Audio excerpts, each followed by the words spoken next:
Have you ever gotten the advice or heard the advice that if you're nervous talking in front of a group, you should imagine them in their underwear? Not a great advice. Namely that it doesn't work. And one of the reasons it doesn't work is because it assumes that it sort of subscribes to this idea that confidence comes from feeling better than other people or on a higher plane or something. Like it basically puts you in a position of domination. Like I'm clothed, you're all naked, and so I'm on a higher plane than you, and therefore I'm going to look real boss. I'm going to feel boss. And it's a distraction. What it leads to is feelings of arrogance. And arrogance is actually usually, well, I'd say always, it's a very thin veneer that sits on top of tremendous insecurities. So let's not feed that dog. What I used to do, I used to teach these workshops in person in New York City when I started teaching.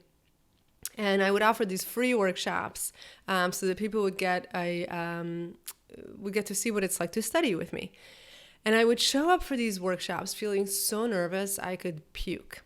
So I would do two things. One is I would always come with someone. At first, I would come with my husband, and then after a while, when I was ready to let him go, I would ask one of my students who studied with me for a while, who I was friends with, to come with me. And I would always make it somebody that I could, I felt relaxed enough around to turn to and be like, oh my God, da da da, or just kind of shoot the breeze with.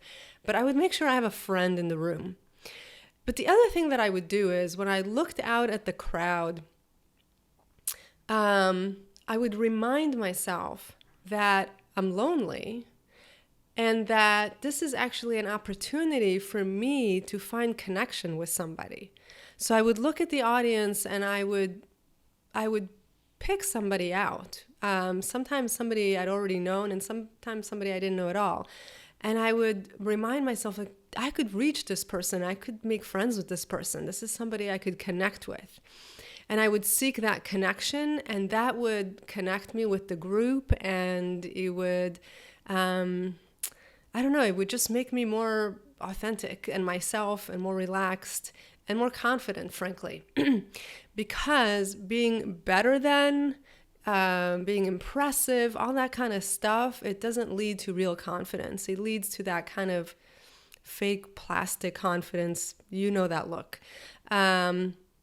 Whereas connecting with people leads to real confidence that's rooted in yourself.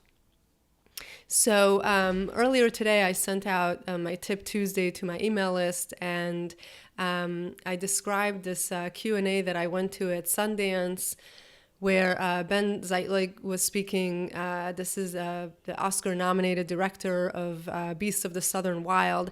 And in the Q&A, I raised my hand and I asked him, if you were to give just one piece of advice to directors, what would it be? And he said that the friendship that he creates with his actors, that's really what drives the movie. And I felt so reassured because that's always been my approach to directing. It's always about really my relationship with my actors. And a lot of us think that directing is this above than position where you go in there and you get to puppeteer your actors and get them to do what you want them to do. And it's not really a position of domination at all when it's done well. Really great directors connect with their actors for real, and when I make a real connection with an actor, then I hold the key to their heart. And what more could I want as a director? I know what they need to hear to be able to feel certain things or, really connect to the circumstances of the story. So connection rather than domination. True of directing, true when you're leading a crew. It's also true when you're speaking online. When I speak online, I often think of somebody, either somebody who I know is there or somebody I know is going to watch it, who I've had contact with, and I know this is going to make a difference to them, and I actually have that person in mind, as I do right now. Quick addendum, I wanted to make a movie recommendation. Us Kids, super inspiring. I'm going to include a link below this video. And so much going on in the world that's really hopeful, that is led by younger folks. And if you're looking to get connected and are feeling like, or you never have, or you did and it wasn't a great experience, going back to what I was saying earlier in this video, you're looking for connection. So if you can connect with just any group that you join, you just need to connect with one person. Just make that your goal. Don't be making history or whatever. Just connect with one person, and that will be the glue that will make everything else possible, that will make history. I know it sounds a little hyperbolic is the word, but I swear by this. If you make connection with one person, that will change the world. That's how you get connected with any kind of movements or activist organizations. All right. Thanks for connecting with me. You can connect with me more by subscribing. I'm going to keep putting these videos out here. All right.